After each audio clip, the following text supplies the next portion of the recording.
Hello दोस्तों, study with अनु में मैं अनु आपका स्वागत करती हूँ। तो आज हम क्लास 10 पे पहुँच चुके हैं यूपी स्पेशल में, और आज हम देखने वाले हैं पक्षी विहार। तो कल हमने वन्यजीव विहार देखे थे, तो आज का टॉपिक है हमारा यूपी के पक्षी विहार। तो चलिए फटाफट से एक टॉपिक कवर कर लेते हैं। तो आप इसमें देख सकते हैं 14 पक्षी विहार मैंने दिए हुए हैं, और आपको याद होगा कि मैंने कल आपको वन्यजीव विहार बताए थे जो कि 11 थे। ठीक है, तो चलिए यूपी के पक्षी विहार को कंप्लीट कर लेते हैं फटाफट से। ठीक है, तो स्टार्ट करने से पहले अगर आप मेरे चैनल यानी स्टडी विद अनु में नए हैं तो स्टडी विद अनु को सब्सक्राइब करना बिल्कुल ना भूलें, बेल आइकन को प्रेस ज़रूर करें ताकि मेरे आगे आने वाले सभी वीडियोस की नोटिफिकेशन आपको मिलती रहे, और जितने भी सब्जेक्ट मेरे द्वारा करवाए जा रहे हैं उन सभी के नोटिफिकेशन आपको मिले। तो आप देख सकते हैं मैं 3 वीडियो मेरे आते हैं डेली। सुबह 8 बजे आता है, एक दोपहर को 12 बजे आपका करंट का आता है, सुबह 8 बजे यूपी स्पेशल आता है, और शाम को भी आपका कोई ना कोई एक सब्जेक्ट आता है। अभी तक एनवायरनमेंट चल रही थी, अब दूसरा सब्जेक्ट शुरू होने वाला है। ठीक है, तो चलिए स्टार्ट करते हैं, टाइम वेस्ट नहीं करते हैं। बहुत छोटे छोटे से वीडियो है तो फटाफट से रिवीजन हो जाएगा, फटाफट से कर लेते हैं। तो पहला पक्षी विहार दिया हुआ है आपका नवाबगंज पक्षी विहार, जिसके आगे मैंने लिखा है चंद्रशेखर आज़ाद। तो उन्नाव में ये स्थित है नवाबगंज पक्षी विहार, और इसका नाम अब बदल करके शहीद चंद्रशेखर आज़ाद पक्षी विहार नवाबगंज उन्नाव कर दिया गया है। ठीक है, इसलिए मैंने यहाँ पर नाम लिख दिया है।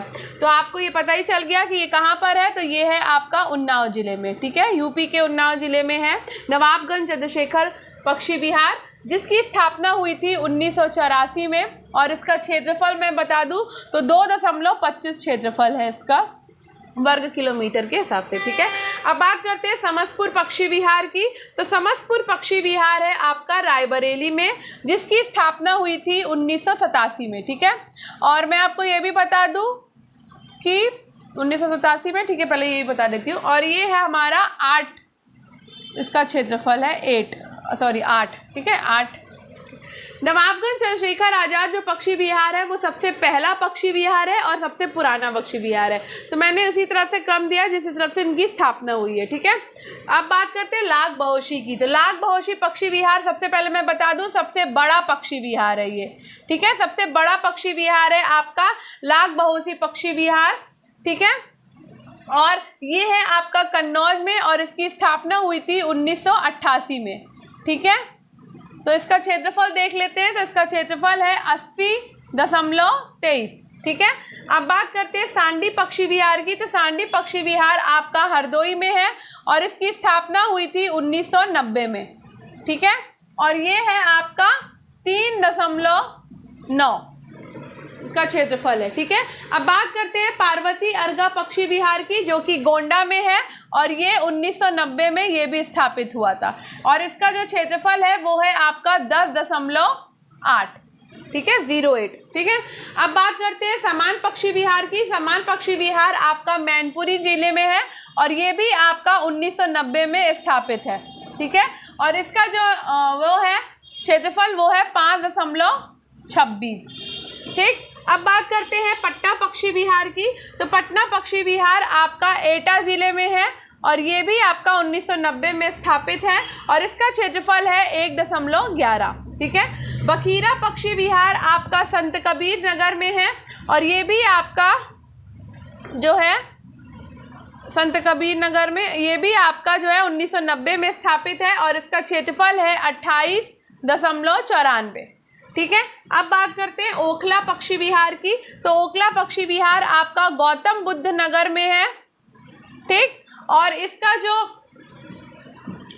स्थापना है वो भी 1990 में ही हुई है। ठीक है, और ये आपका 4 इसका क्षेत्रफल है 4। ठीक है, अब बात करते हैं विजय सागर पक्षी विहार की, जो कि महोबा जिले में है। विजय सागर पक्षी विहार, इसकी स्थापना हुई थी 1990 में, और इसका भी क्षेत्रफल है 2.62। ठीक, अब बात करते हैं सुरहाताल पक्षी विहार की, जिसका नाम लोकनायक पक्षी विहार या जयप्रकाश नारायण पक्षी विहार इसको कहा जाता है, इसलिए मैंने तीनों नाम लिखे हुए हैं यहाँ पे। ठीक है, ये आपका बलिया जिले में है, और इसकी स्थापना जो है वो 1991 में हुई थी। ठीक है, और इसका क्षेत्रफल मैं बता देती हूँ, इसका क्षेत्रफल है 34.13। ठीक, अब बात करते हैं सूर सरोवर पक्षी विहार की, जो कि आगरा जिले में है, और इसकी स्थापना हुई थी 1991 में और ये आपका 4.10 इसका क्षेत्रफल है। ठीक है, अब बात करते हैं बेती पक्षी विहार की। बेती पक्षी विहार में सबसे पहले बता दूं सबसे नया पक्षी विहार है बेती पक्षी विहार और इसका नाम है भीमराव अंबेडकर पक्षी विहार भी इसको कहा जाता है, बेती पक्षी विहार को। ये कहाँ पे है तो ये कुंडा में है। कुंडा कहाँ पर? प्रतापगढ़ में। कुंडा प्रतापगढ़ में ये आपका बेती पक्षी विहार है जिसको कि भीमराव अंबेडकर पक्षी विहार भी कहा जाता है और ये नया पक्षी विहार है। इसकी स्थापना 2003 में की गई थी। ठीक है, और ये आपका 4.27 इसका क्षेत्रफल है। अब यहाँ पे थोड़ा सा गड़बड़ हो गया, शेखा झील पक्षी विहार भी है आपका और ये आपका सबसे छोटा पक्षी विहार है और इसकी स्थापना हुई है अलीगढ़ में। ये अलीगढ़ में स्थापित है और ये स्थापित किया गया था 2016 में। ये आपका सबसे नया हो गया है अभी शेखा झील और ये सबसे छोटा, लेकिन सबसे छोटा शेखा झील है आपका। इसका जो है ना, मेरे पास इसका वो क्षेत्रफल नहीं है, चलिए मैं ढूंढ के आपको फिर बताती हूँ इसको। ठीक है, तो अब हम बात कर लेते हैं थोड़ा सा पक्षी विहारों के बारे में। तो आपने देखा सुरहाताल पक्षी विहार को हम लोकनायक जयप्रकाश नारायण पक्षी विहार के नाम से जानते हैं। बेती पक्षी विहार को भीमराव अंबेडकर भी कहा जाता है। उन्नाव में स्थित नवाबगंज पक्षी विहार का नाम बदलकर शहीद चंद्रशेखर आजाद पक्षी विहार नवाबगंज उन्नाव कर दिया गया है।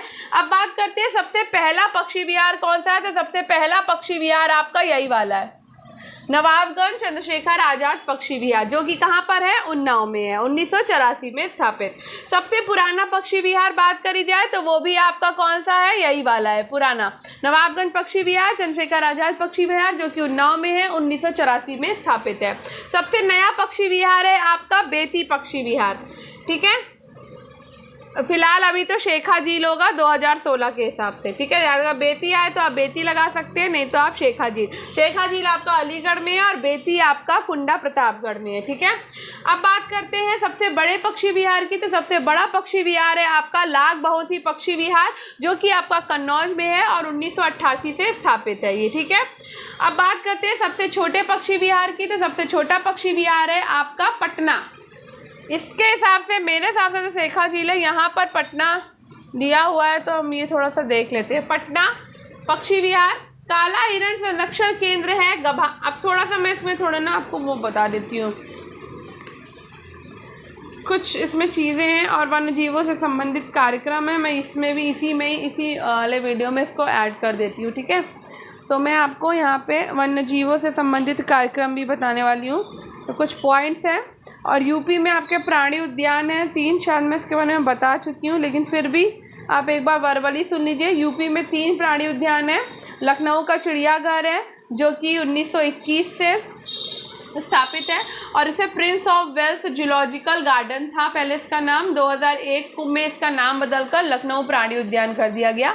23 जून 2015 में नवाब वाजिद अली शाह प्राणी उद्यान कर दिया गया था। ठीक है, कानपुर दूसरा है आपका कानपुर जू, जो कि एलन फॉरेस्ट के द्वारा जू 1971 में बनाया गया था ये। तीसरा प्राणी उद्यान है आपका गोरखपुर में नया बनाया गया है। तो ये 3 ही हैं आपके यूपी में, लखनऊ में, कानपुर में और आपका गोरखपुर में। ठीक है, तो अब मैं कुछ वन्य जीवों से संबंधित कार्यक्रम आपको इसमें करा देती हूँ। ठीक है,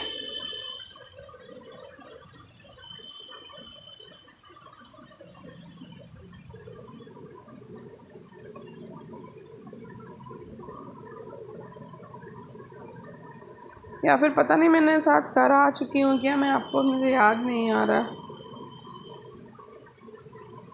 वन्य जीवों से संबंधित काला हिरण संरक्षण केंद्र है आपका गभाना क्षेत्र में, अलीगढ़ में, मेजा कोराव क्षेत्र प्रयागराज में। राज्य पक्षी सारस भी संकटग्रस्त श्रेणी में आ गया है। संपूर्ण विश्व के कुल सारस में से 40% आपका उत्तर प्रदेश में मिलते हैं। ठीक है, राष्ट्रीय जलीय जीव गंगा डॉल्फिन नामक मछली जो है वो इलाहाबाद में मिर्ज़ापुर तक गंगा में अधिक मिलती है।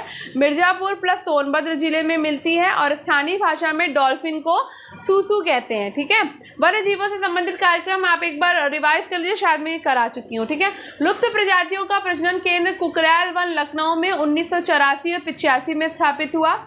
राष्ट्रीय चंबल वन्यजीव विहार योजना उत्तर प्रदेश, मध्य प्रदेश, राजस्थान की संयुक्त योजना है, आप देख सकते हैं, जो मगर और घड़ियाल के संरक्षण हेतु शुरू की गई है। घड़ियाल प्रजनन केंद्र यूपी में 2 हैं, कुकरैल वन लखनऊ में और कतरनिया घाट वन्यजीव विहार आपका बहराइच में। ठीक है, प्रोजेक्ट एलिफेंट 1992 से यूपी में शुरू किया गया था। एलिफेंट रिजर्व बिजनौर और सहारनपुर जिलों के 744 किलोमीटर स्क्वायर वन क्षेत्र में निर्माणाधीन है। ठीक है, इटावा के फिशर वन में बब्बर शेर प्रजनन केंद्र और लॉयन सफारी पार्क का भी निर्माण किया जा रहा है। भारत का पहला नाइट सफारी पार्क रात्रि वन्यजीव पार्क ग्रेटर नोएडा में निर्माणाधीन है। कछुआ पुनर्वास योजना 1886-87 में गंगा एक्शन प्लान के तहत शुरू की गई है। उद्देश्य था गंगा नदी के प्रदूषण की रोकथाम हेतु। ठीक है, अब मैं यहाँ पर आपको टाइगर रिजर्व भी रिवाइज करा देती हूँ, क्योंकि मैं ये पढ़ा चुकी हूँ। तो यूपी में 4 टाइगर रिजर्व है। सबसे पहला 1987 में दुधवा राष्ट्रीय उद्यान यूपी का एकमात्र नेशनल पार्क है, और ये 1977 में बनाया गया था लखीमपुर खीरी में। एकमात्र पर्यटन टाइगर रिजर्व है ये। ठीक है, दूसरा है आपका 2012 में अमनगढ़ टाइगर रिजर्व, जो कि बिजनौर में है। तीसरा है 2014 में पीलीभीत टाइगर रिजर्व, पीलीभीत में।